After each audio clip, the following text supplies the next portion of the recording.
you guys want to know how to make this sexy thumbnail in all its glory, just look at it, then just watch this video. I'll teach you in under 5 minutes. Also, make sure to like and subscribe so I can get money. I mean, make you guys better content, and yeah, hopefully you guys enjoy. Alright, all you want to do is you want to press File, New, and make sure your dimensions are 1280 by 720, or else your picture will be too thick for YouTube to handle. There we go, and now we have a new background. Just gonna delete this background real quick because we won't be needing it, so delete. And all you want to do is grab your folder with all your pictures in it. Make sure you have a background you have taken a picture from. Drag that background over here, and now I have a cotton candy background. Isn't it delicious? You want to go ahead and press duplicate layer, and you should have 2 of these now. And what you want to do is you want to select the top layer, use a rectangle select, and select yourself a border. I'm gonna make it about this big, you know, too big, but you know, bigger is better, if you know what I mean. Then we're gonna add layer mask. Make sure it's selection mode, or else your whole picture, your whole thumbnail will be ruined.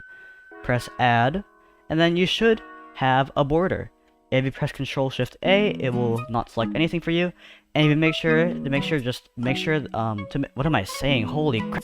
Make sure that you selected the border properly. Go to the bottom layer and uncheck this eye, and you should have a border like that. Now select that again, and make sure you have the bottom picture selected. Go to filters, go to blur, and go to gauge and blur, and pick a level of blur. My level is going to be the best level that you can ever put, yes. And also go to color and go to brightness, and select the best level again, which is yeah. Okay, now we have a beautiful border. And all you want to do is you want to grab your folder again and drag and drop a picture, which is also me. And you want to press select by color, but first of all, I'm going to shrink this image. It's too big for the screen, Jesus Christ. You want to move that right here. You want to do that. You want to press select invert. By the way, select the select by color tool, select the background, then select file by pressing right click, go to select, and go to invert. Now, you should do it by pressing on this layer over here, and pressing add layer mask. Make sure it's selection, or else your whole picture will be ruined. There we go, now I have myself. Go ahead and select this one, and then press Ctrl Shift A so you don't select anything. And there we go, we can now move myself around. I'm gonna scale myself to be a little bit thicker. Then we're gonna go ahead and put that right here.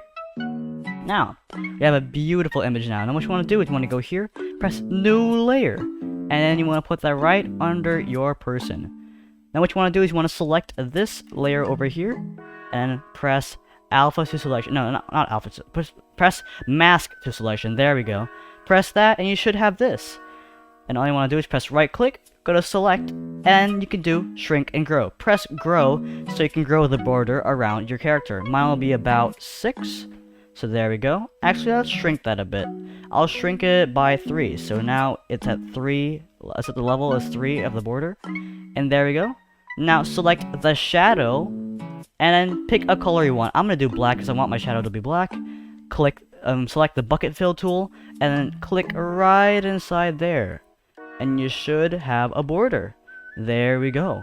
For some reason, I have a black thing over here, so I'm gonna go ahead and just select this one real quick, and get my eraser tool, and just erase that. It's a bit weird. Yeah, there we go. Now, what you want to do is when you're finished, you want to go ahead and press your move tool. You select the shadow, just move it to the right spot so it looks like I have a shadow right around there. Perfect.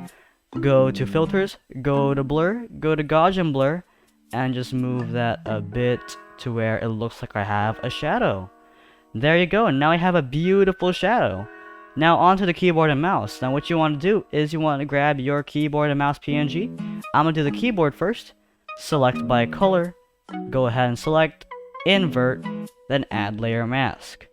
And then we should have a keyboard. Ctrl Shift A so we can unselect this big humongous keyboard. And we're going to go ahead and just select the scale tools. Scale it. Oh wait, wrong. Forgot. Guys, please always select this layer or else it will all mess up. Scale that a bit down, just to right there. That'll be great. That'll be great. I mean, not grat. Also move this right under the shadow so it won't mess up anything. There we go. We're gonna go ahead and use the rotate tool and rotate this to the right angle. We're gonna move this to the about right here. And that will be good. And what I'm gonna do is, I'm now gonna do the same thing. New layer. Put that right under my keyboard. Click on the keyboard and press mask to selection. And there we go. Select, grow, 3. And then we should have the line again. Use your bucket fill. Make sure you have selected your shadow. And then fill that up. There we go. Control Shift A. Use your move tool. Select your shadow. Move that to right around. Where should I move it? Right around there. That should be good. Now use filters, blur, and use Gaussian blur, and make that around. That should be good. Yep, that should be good. Now for the final part, all you want to do is you want to select your mouse. I'm going to use this for my mouse. And yeah, I'm going to go ahead and just put that right on top of everything. Right on top of the keyboard at least. There we go. As you can see, there's a giant white border around this. You can erase that by yourself if you really want a good thumbnail, but for now, since it's a tutorial, I'm just going to keep it like that. But what I am going to do is I'm going to select the eraser, put it to the right size, and I'm going to erase this giant cord, because that's annoying. We're just going to go ahead and erase that cord. Select that. Erase it like so. Yep. And once you have finished, since you can see there's a giant like line over here, you can see where the cord used to be. Make it look smoother by just erasing all of this white stuff. So just erase it. Doesn't need to look good, because you know, it's just a tutorial thumbnail just for me. But if you want it to look better, you know, you can erase it manually. We're just going to keep the white line for now, but for you guys, you can erase it. And what you want to do is you want to select your mouse. Use the scale tool and scale it to the right size. For me, it'll be right around here. And that will be good.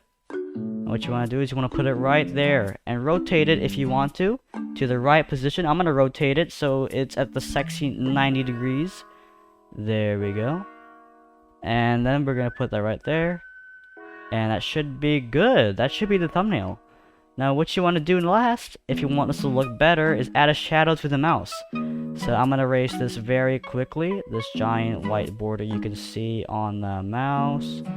Okay guys, I've just finished erasing the white outline. We're now going to go ahead and create a new layer. So put here and press new layer. Drag that right under your mouse PNG. Select your mouse and press alpha to selection. It should select the mouse. And now I'll do the same thing. Select, grow, and press OK. And go ahead and get your bucket fill. Select the shadow layer and fill that layer. And what you want to do is press Ctrl Shift A. Move that shadow to the right spot, and that should be good right around there. And go ahead and do the same thing. Go to blur, go to Gaussian blur, and just make it so it's at the right level at blur, right around there. And there you go, guys. I have just made the thumbnail that you guys wanted to know how to. This is the original photo. I know I added a bit of saturation, but you can do that later on. Oh wait, I forgot one thing. How stupid can I be? It's the blinds, the weird like flare effect. Now how to do that is, you know, what you want to do on this app at least, what you want to do is you want to press slash, brings up your search actions, go ahead and search blinds, and then you should have this. Oh my god, Avast antivirus stop. Now what you want to do is you want to press vertical 77, and you want to do 8 of these. Now it should be looking like this. Now press OK. Now what you want to do is you want to have these blinds, and now it should be a layer. Put it right on top of your background right here. And what you want to do is go to filters, go to distorts, and go to polar coordinates. And make sure it's all the way at 0. There we go. And also use your bucket tool and just turn that into white real quick, so it looks a bit better. That is a lot better. Now what you want to do is you want to drag this blind layer right here, right behind your character, and you also want to scale it up. So press scale and scale that up right around there, and put that behind your character. I think I have to scale just a bit more, and that should be good. There we go. Now what you want to do now, once it is perfect, is you want to go ahead, go to layer attributes, and select this to level 15. And that should be it. Yep, that's the thumbnail done. Now, if you like what you see, then please smash that juicy subscribe button and like for more content. Otherwise, this is me, out.